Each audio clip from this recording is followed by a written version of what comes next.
Everyone is chasing happiness through money, success, relationships, status, comfort. Yet depression, anxiety, and a quiet sense of emptiness are rising everywhere. So the real question is not, how can I get more things? The real question is, why am I still not happy even when I have so much? Today is a deep exploration of happiness from two angles. Spiritual. Who is the one that feels happy or unhappy? Psychological. How do thoughts, conditioning, and perception create our emotional state? By the end, you will see why happiness cannot be held hostage by people, situations, or achievements, and how to reclaim it as your own creation.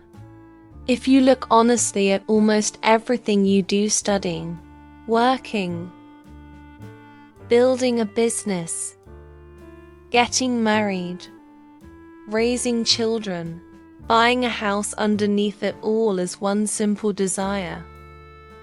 I want to be happy. We believe, if I get this job, I will be happy. If I buy this car, I will be happy. If my family behaves the way I want, I will be happy. This is the invisible equation running in the background of the mind. Once life looks the way I want outside, I will finally feel good inside. But notice something important. People with very little are sometimes peaceful and content. People with everything, fame, money, power, are often restless, insecure, or depressed. Think of a village where someone lives in a small house. Simple food, limited income, yet they sleep peacefully and laugh easily. Then think of a big city where someone in a luxury apartment lies awake with anxiety, thinking about deals, reputation, and what others think of them. The outer pictures are opposite, but the inner experience often reverses what you would assume. So clearly, the outer situation is not the full story. Something else is creating the inner experience.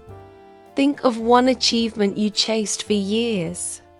Maybe it was an exam, a dream phone, an apartment, a car, or even a relationship. When you finally got it, how long did the happiness last before the mind wanted something more, or moved the target to the next thing? Here is a crucial distinction. Objects and possessions give physical comfort. Happiness is an emotional state created in the mind. A soft bed, an air-conditioned room, a beautiful car, a nice phone, all of these can remove physical discomfort, but they cannot guarantee peace, contentment, or joy. You can sit in a luxury car and feel jealous of someone who has a better car. You can live in a big house and still feel lonely or fearful. You can wear expensive jewelry and still feel insecure. If objects truly created happiness, then the same object would produce the same feeling in everyone. The feeling would last as long as the object remains. But reality is different. One person feels proud of a new phone. Another person feels anxious, thinking, what if it gets stolen? One person looks at jewelry and feels pleasure. Another looks at the same jewelry and feels jealousy or greed. Think about social media. One person posts a photo and feels happy with even a few likes. Another posts and keeps refreshing, feeling insecure unless the likes cross a certain number. A third sees someone else's post and feels envy or inadequacy. Same platform, same type of activity, different inner worlds. Again, It is not the app. It is the meaning the mind gives to what happens on it. The object is constant. Reactions are different. So the object is not producing the feeling. The thoughts about the object are producing the feeling. This is where spirituality and psychology meet. The spirituality says, the soul, the inner being, is the creator of its own state. Psychology says, between stimulus and response lies perception, belief and thought. From childhood, most of us were taught a dangerous formula very innocently. If you come first in class, everyone will be happy with you. If you behave well, we will love you. If you don't do this, we will be upset with you. Happiness and approval became rewards given from outside, by parents, teachers, society. We saw, when we performed well, people smiled, praised, hugged us. When we made mistakes, people frowned, scolded, withdrew affection. Slowly a program formed in the subconscious. My worth, my happiness, my peace depend on how others treat me and what I achieve. Later in life, the same pattern continues. If my boss appreciates me, I feel good. If my partner behaves well, I feel loved. If society approves, I feel confident. In school, maybe you scored well and people said, "We are proud of you." You started linking love with performance. In a job, maybe your manager praised you in public once, and it felt like oxygen. The mind registered, I am safe when others approve. I am not safe when they don't. This conditioning makes happiness extremely fragile because it ties inner stability to other people's moods and to constantly changing situations. Consider this. Someone speaks to you rudely. You immediately say, "You hurt me."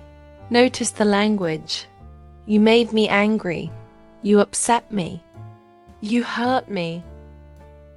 Psychologically, this is giving full power over your emotional state to another person. Spiritually, it is forgetting that you are the creator of your own thought and feeling. Look closely at what actually happens in that moment. 1. The person's words are the stimulus. 2. Those words enter your mind. 3. Inside, you generate a thought. How dare he talk to me like that? 4. That thought triggers an emotion. Hurt, anger, or sadness. You do not just receive an emotion from outside. You create it based on your interpretation. If their words automatically created hurt, then everyone who heard them would feel hurt in exactly the same way. But they do not. Some people laugh it off. Some ignore it. Some deeply suffer. Imagine 3 siblings listening to the same strict parent. One gets angry inside and rebels. One listens calmly, takes what is useful, and lets the rest go. Same parent, same world, different inner worlds. Again, the creator is inside, not outside. So it is not only what they said, it is what the mind did with what they said. The spiritual insight. No one can enter my mind and press a button called hurt or anger. They can trigger, but the final creation is mine. the psychological insight. Between stimulus and response is a space. In that space lies your power to choose your response. Think about how many sentences in daily life sound like this. I'm angry because of you. I'm sad because of them. I'm stressed because of my job. I'm insecure because of my past. In every sentence, the responsibility for inner experience is placed outside. The danger is twofold. You feel like a victim of life, always at the mercy of others and circumstances. You wait for the world to change before you allow yourself to feel better. You say, once they apologize, I will be okay. Or, the day I get that promotion, then I will be happy. This is emotional slavery. Your inner world is tied to external events you do not fully control. Spiritually, this blocks your original nature of peace and joy. Psychologically, it keeps you stuck in reactive patterns and learned helplessness. Take one situation: failure in an exam or in a business. One person goes into deep depression and loses faith in life. Another person feels sad but decides, I will try again. A third person feels challenged and becomes even more determined, saying, this is feedback, not destiny. The same event. 3 completely different emotional journeys. Or look at relationships. One breakup makes someone believe, I am unlovable. Another person says, we were not compatible. There is something to learn here. A third person uses it to grow, heal patterns, and later build a healthier bond. Again, same type of event, 3 different inner realities. So what is the deciding factor? Not the event itself, but the inner programming, beliefs and thoughts each person carries. This shows clearly. Problems are outside. Disturbance is optional, created inside. This does not mean becoming cold or emotionless. It means recognizing that while you cannot control every event, you always have some influence over your inner response. That is the beginning of true freedom. Imagine there is a remote control for your emotions. Right now, that remote is in everyone else's hands. A few words from someone, and your mood changes. A small delay in plans and you become restless. A like or comment on social media and your self-worth goes up or down. To live in consistent happiness, the first step is to gently bring that remote back into your own hands. This does not mean denying pain or pretending everything is fine. It means telling yourself, yes, what happened outside is not okay. But I will not allow my inner state to be completely destroyed by it. I choose thoughts that keep me stable, clear, and kind even in difficulty. Spiritual language. I am the creator of my thoughts and feelings. Psychological language. I can practice cognitive awareness and choose more helpful interpretations. Same truth, different vocabulary. Here are simple, concrete practices to transition from dependency to inner creation. Change your language. Replace, you made me angry, with I created anger in response to what you said. Replace, this situation is stressing me, with I am creating stress while looking at this situation. This one shift brings awareness back to your power. Pause before reaction. When triggered, take a conscious pause. 1 deep breath or a silent count to 3. In that micro gap, ask, what is the healthiest response I can create now? For me and for them. Separate comfort from happiness. When you buy something new or achieve something, mentally note, this brings comfort or convenience, not real happiness. Enjoy the comfort, but do not deceive yourself that it is the source of inner peace. Daily mental hygiene. Just like you bathe your body, spend a few minutes observing and cleaning your thoughts. Morning or night, sit quietly and reflect. What kind of thoughts did I create today? Were they mostly peaceful, grateful, critical, fearful? You can even mentally replay one event from your day where you reacted strongly.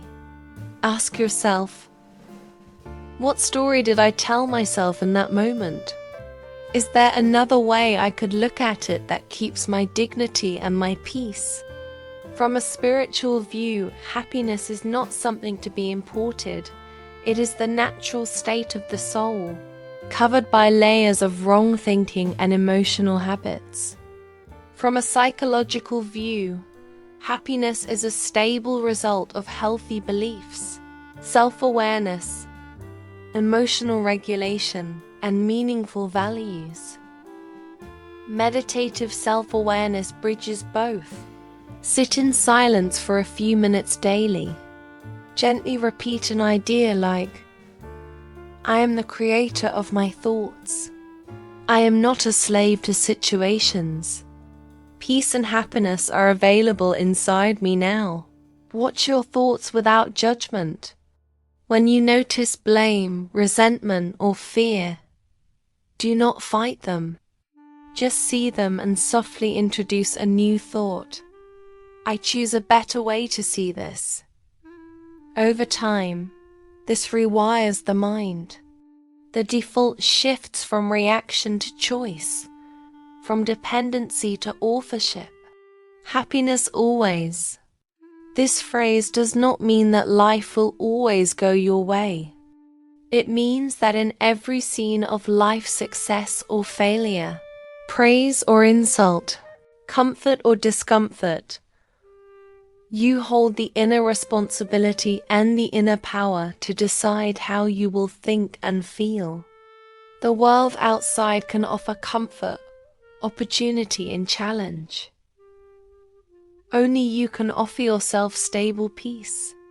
From this moment, let one simple vow guide you. I will no longer outsource my happiness. I take back the remote of my mind. My thoughts, my feelings are my creation. That is where spirituality, philosophy, and psychology shake hands, and where real freedom begins.